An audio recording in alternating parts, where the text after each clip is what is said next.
Hello, in this video I'm gonna show you how to turn on and off the personal hotspot on iPhone 16 Pro and Pro Max. If you want to share the internet access with other devices, then you need to go to the settings, and then over here you should be able to find personal hotspot, and you can go over there. However, if you for some reason don't have this personal hotspot option here, you can also go to mobile service, and here you should be able to find personal hotspot as well.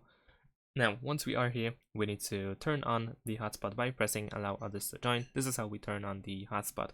Of course, over here we also have the password for our hotspot. We can of course change it and then press down in the top right corner in order to save it. Below we also have all three ways to connect to the hotspot, instructions I mean.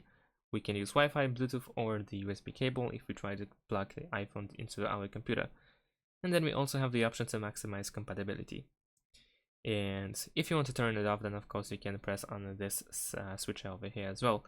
Now, in addition to that, you can also go to the control center and then tap on this panel in the top left corner, and then you should be able to find the personal hotspot over here. You can quickly turn on and off like so.